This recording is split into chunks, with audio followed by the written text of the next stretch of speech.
Ms. McCloud, can you tell me your civil rights experiences, from the 50s and 60s?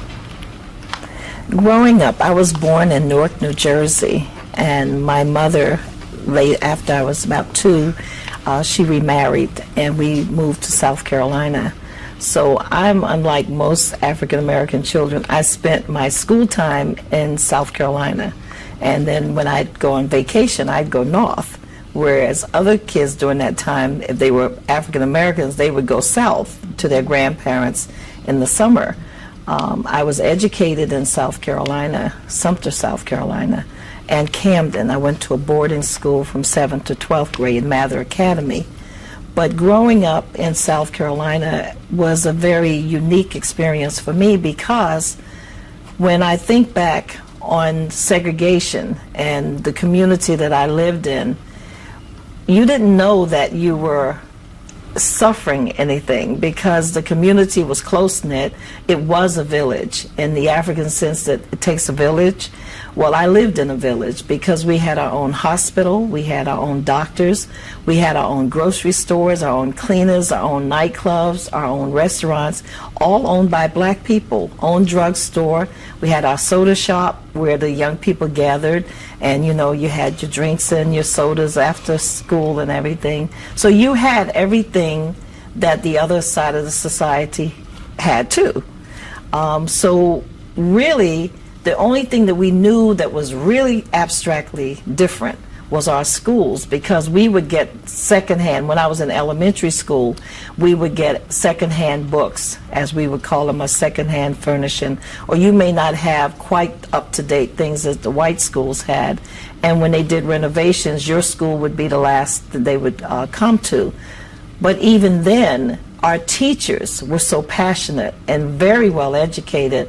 The principals usually had advanced degrees, and the schools cared about you. The teachers cared about you, and they pushed you and encouraged you to learn. You had no option. You had no choice. It wasn't a fact that perhaps I'll come to school today, maybe I won't go to school, maybe I'll play hooky, maybe I'll disrespect the teacher. We were taught to respect, and we were taught to reach for higher goals. And even in situations where young kids' parents may not have been educated, or they were farmers or 6th grade education or less, they went to college because someone in that community took them under their wings and taught them. I can remember when demonstrations and things like that started. This is, I don't think just the 60s, because I could remember some things that I did, and my father later told me, he said, you didn't realize it, but you were protesting. And for example, the Woodworth, the little 5 and dime stores and things, the McCory's, they were segregated. I didn't understand that, because I didn't really understand why the white people could sit on the stools. It just never occurred to me that that meant that I couldn't sit on the stools. So I would go in there and I'd climb up on the stool as a young girl, and they'd call my father and say, you need to come get your daughter, this little gal, they would call it. And he would come, because in that town, the McClouds and the McClouds are white and black. But now that we're doing family trees, the McClouds and the McClouds are not as 6 degrees separation as we thought. But they called my dad, and he'd come in and he'd fuss at me about doing that. Why are you climbing up there? You know you're not supposed to be up there. And I could remember one time a white lady said to me in the dime store, you can't sit here, we don't serve coloreds. And I actually said out of my mouth, and now I've heard comedians say this, I said, I don't eat coloreds. And I had heard a grown-up say that. And see, as a child in my time, you didn't talk back to anybody. But I just said it without thinking about it. Oh, that lady was furious, and she called my dad again. But as I think back of all of those kinds of things, when people said we were going to protest for our equal rights, in my mind, equal rights to me meant that we were fighting to have better schools, not fighting to go to white schools. I didn't ever have that vision in my mind that I was going to wanted to go to a white school. I didn't think that equal rights meant that I was going to have to give up my community. I didn't think that equal rights meant that black teachers would be fired en masse, and principals would be reduced down to teaching status or no jobs. I didn't think that equal rights would mean that. I didn't believe that Brown versus the Board of Education was going to cause a dismantling of black education for us, because I believe on the positive side it was good, but on the negative side it rendered great impact on our society and the education of black people in the society. I also can remember when the stores were segregated to the point that we had to go in the back door to certain very exclusive department stores in South Carolina.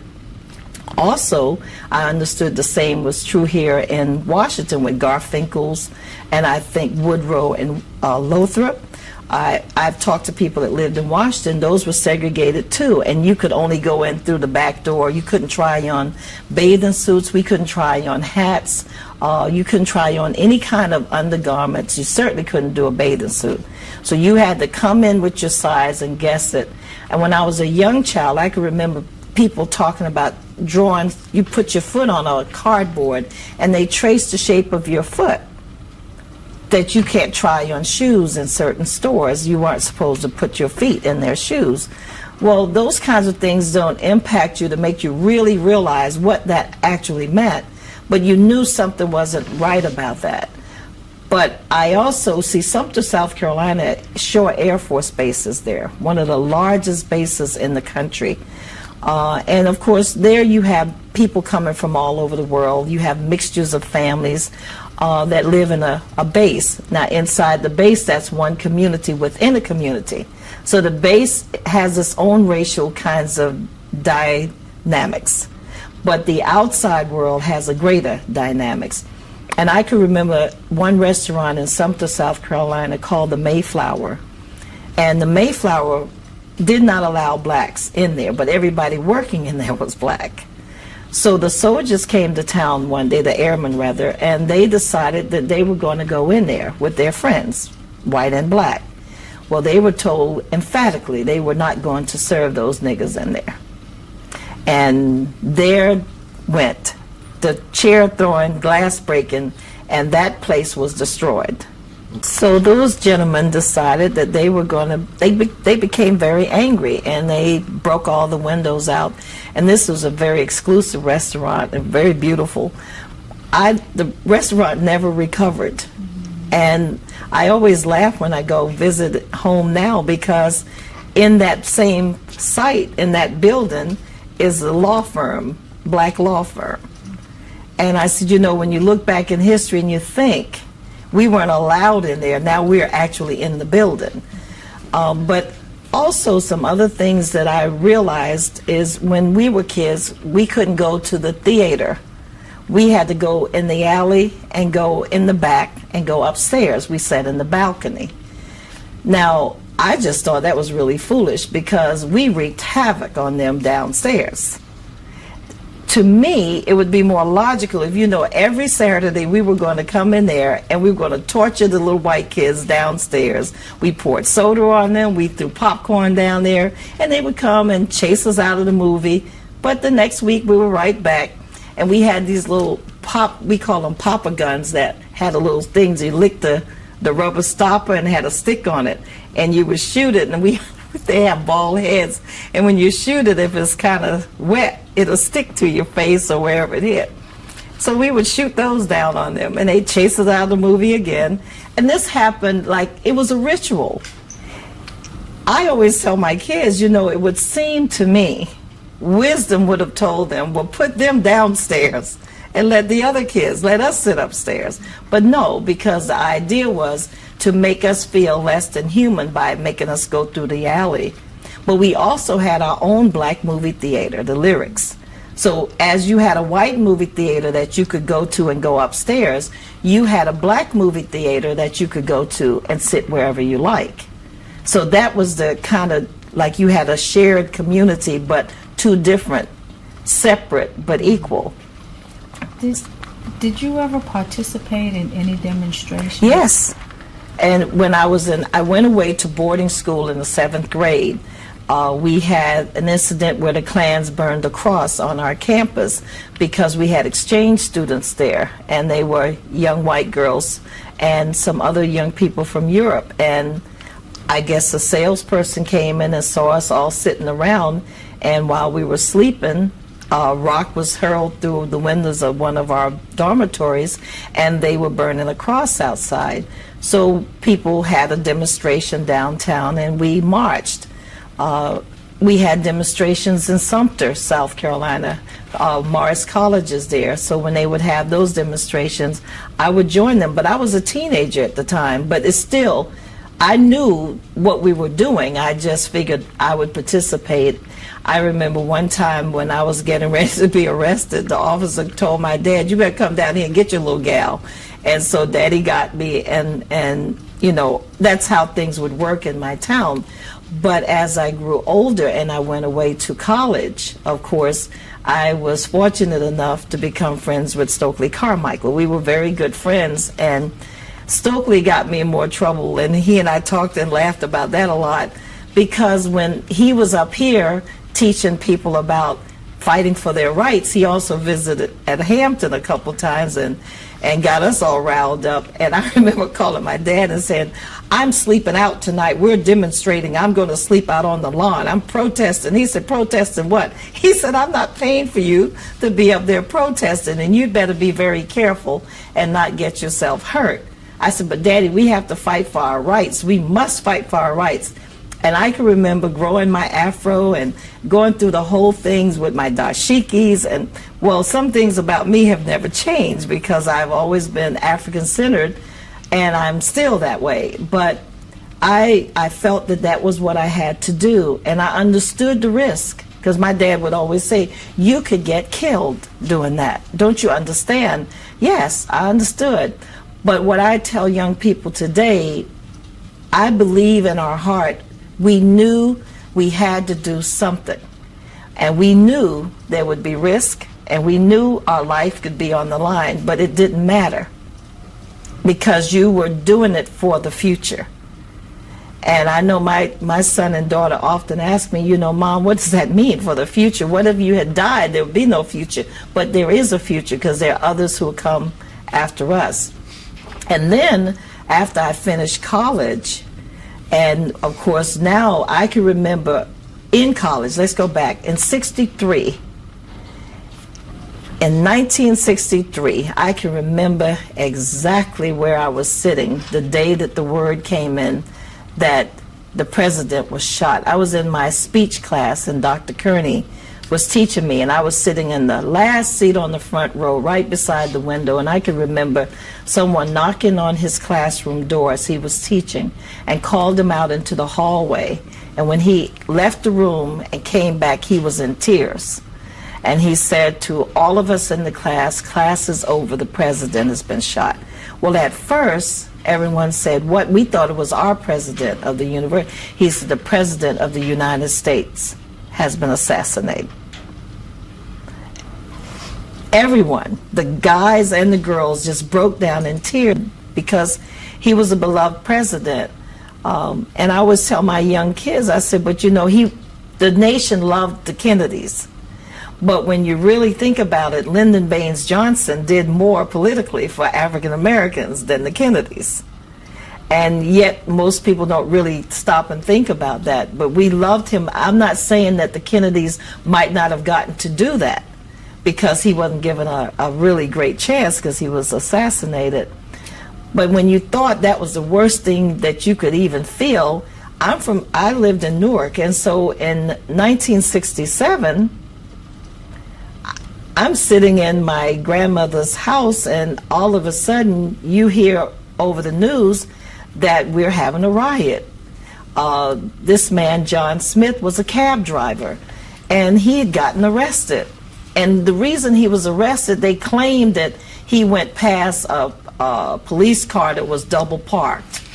And they arrested him, and they beat him almost to death. And they beat him so badly, and then they took him into the precinct. Well, the community heard word, and those people who had witnessed it, they gathered around, the crowd gathered around the precinct, and this was in the 4th Ward. And they were angry, when I tell you angry, because the word that got out was miscommunicated, and they thought he was beaten to death. But what had happened, the police had taken him out of the rear door to the hospital. Well, that wasn't said to the community, so they went into a riot. And when the dust settled, you had 26 people dead. There were like somewhere like 15 or 1600 people arrested. You had a lot of injured folks out in that city, and the city went up in flames. And when they got finished, we had lost over 167 grocery stores, and most of those stores were in our communities, in the black communities. Bloomfield Avenue was Bridals Row. We used to travel on Sundays. That's where you took your rides. And all the Jewish shops, they had these beautiful bridal windows that they decorated, burned to the ground. Whole neighborhoods were burned down. I mean, literally burned. And tens of thousands of whites just fled the city. And overnight, Newark went from a upper middle class white and middle class black and upper middle class black community to a majority black. It was upper middle class white. And then all of a sudden, Weequahic section, especially where we live, overnight, it just became black. The people fled. I mean, they ran for their lives. They got out of there so fast. I always make jokes about it. It's almost like the cartoons where you see the little houses real big and then the little characters run out and the house go flat. Well, the city was like that. They ran out of that city. And even through the 60s, the 70s, the 80s, Newark took a long time, and it still has not totally recovered. It has been voted a livable city since in recent days, but it's still suffered the shock of what happened then. So the 67 passed, and we were saying, what next? You know, what could happen next?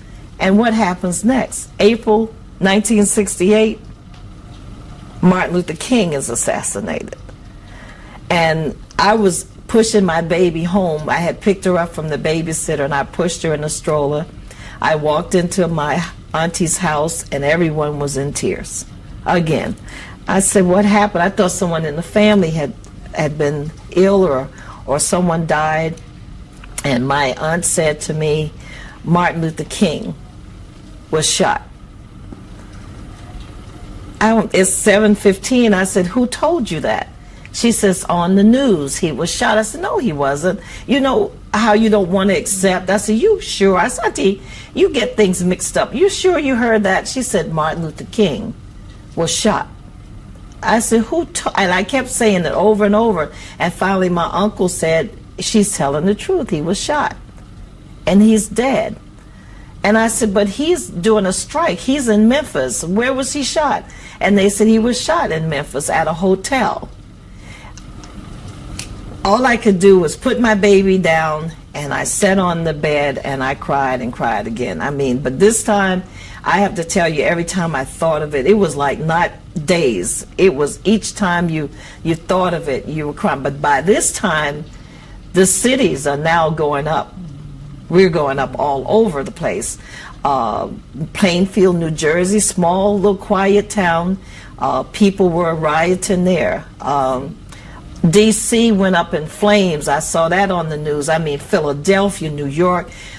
The whole world seemed like it was in a riot. And I said, oh my, is this the end of the world? Because it was so much going on so fast. And people were shooting, and they would you would get fire calls in, and they would call the fire trucks, and when they come out, they would ambush them. And I was a fire truck chaser. I had a little red Volkswagen, and from a young woman, I would chase fire trucks. Don't ask me why. Don't even know why. I can't explain it. But I had this fascination. If a fire truck was going, I'd follow the fire truck. And I'd sit back and watch and see if I could help. And people say, well, you knew you can't help. Why you want to follow them? I would do it. But when they started calling fire trucks and ambushing them, I bet you I didn't follow a fire truck again. I stopped. But it was those kinds of things that just tore the cities apart. And people kept talking, and you heard commentary. Why are black people burning their cities down? Why are they burning their own homes? I couldn't answer that question then because I was much younger, couldn't imagine why are we burning up our own communities. If we're angry with the white person as you're complaining, why aren't we burning downtown? I just couldn't understand that. Now that I'm grown, much older, I understand it's much easier to attack where you're safe. And people attacked where they were safe because they were safe enough in their own communities to attack it. Now, it's not logical, but it's a logic in it, a hidden logic. But then here comes June and Bobby Kennedy is assassinated. You watch this on television. It was almost as if, how could these things happen? I have lived here and know of Emmett Till's murder, Medgar Evers' murder, now Martin Luther King, John F. Kennedy. I mean, can you imagine all of these people who you admire? Malcolm X. It's just on and on and on. And I'm saying, well, my goodness, are they going to kill all of our leaders? But it's almost like you felt helpless as a black person because these are the people you felt were going to lead you to where the world was going to be a better place. You knew that. There was no question. And I think we're going